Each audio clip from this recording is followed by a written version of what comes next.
SciShow is supported by Brilliant.org.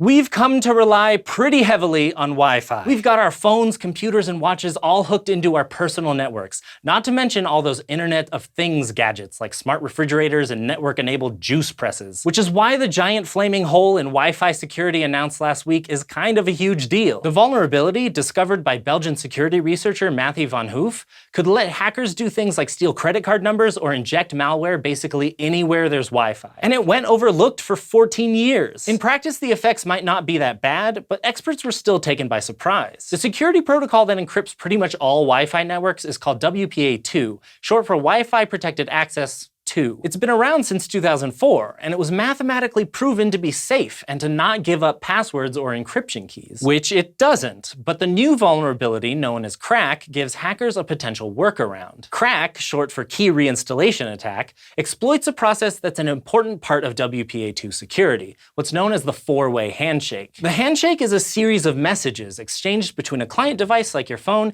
and an access point like your router when they're establishing a secure connection. The first two steps of the four-way handshake involve the client and access point each making sure they have the right password. In the third message, the access point sends some additional information, and the fourth message is the client saying, "Okay, we're good to go." Over the course of this exchange, the access point and the client agree on an encryption key, which both of them install after the fourth message. That key, along with a special number associated with the amount of data that's been sent through the connection so far, is used to encrypt each chunk of data, or packet. It's kind of like a serial box decoder ring that lets you have the rest of the conversation in code. And that conversation is all of the data you're sending and receiving on the internet, including your credit card number if you feel like finally splurging on that new video game. And Wi-Fi is beamed into the air where anyone in range can intercept it. As long as it's encrypted, no one can snoop on the information you're sending, even if they intercept the message. Without knowing the code, it's just gibberish. The Crack exploit lets hackers figure out the code by targeting the third message in the handshake. That message can sometimes drop out because of routine blips in the connection.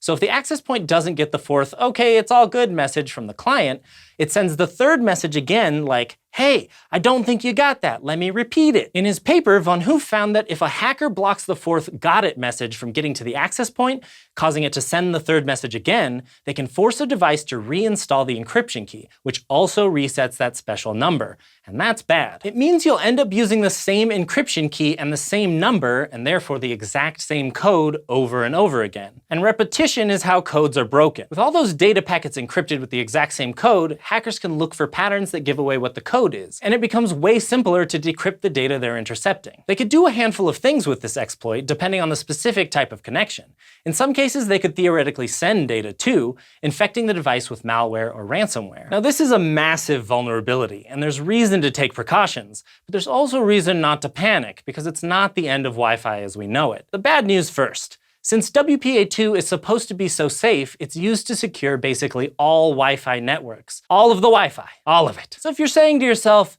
"I wonder if my Wi-Fi enabled toaster is affected." Yes, it is, because it's hooked into your home Wi-Fi network. Hide your kids, hide your Wi-Fi. Connecting to sites via HTTPS instead of HTTP adds some extra security because the HTTPS in the URL means the site is encrypted, this time between the website's server and your browser, somewhere totally different than your computer and access point. But depending on the data packets hackers manage to intercept and decrypt, there's still a lot of information they could steal. They could also inject harmful software into sites that don't use HTTPS, a favorite tactic they normally abuse over Wi-Fi networks that aren't secure, like in coffee shops. But the good news is that tech companies already know about Crack and are working on fixes for it.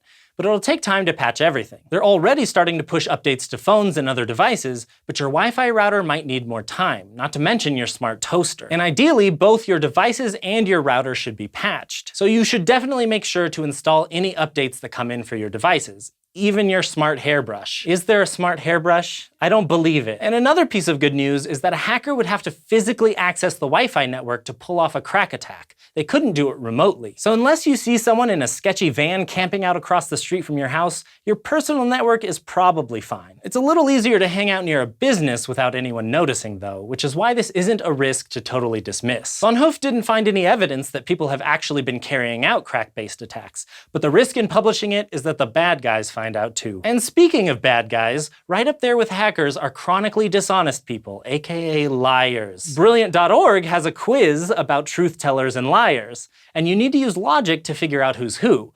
It's like you need to know that I know that she knows, I don't know. What I do know is that I've always liked riddles like this, and this is supposed to be a pretty challenging one, so let's go check it out.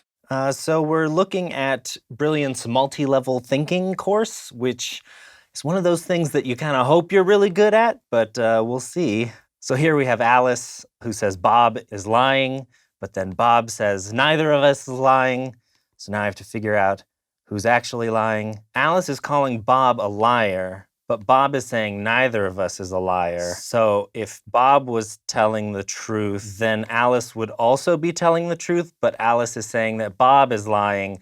So Alice must be telling the truth. So even though this is kind of set up as a quiz, it doesn't really feel like I'm taking a quiz. It's just kind of fun, and it kind of sets you up to think about the next problem in the right way so that you can progress through the lesson. Thanks for joining me, checking out Brilliant's multi-level thinking course. I'm really looking forward to going through their computer science one later, and I think you might enjoy checking them out too. So go to brilliant.org/scishow, and you can sign up for free and try them out. The first 200 people who sign up there will get 20% off their annual subscription.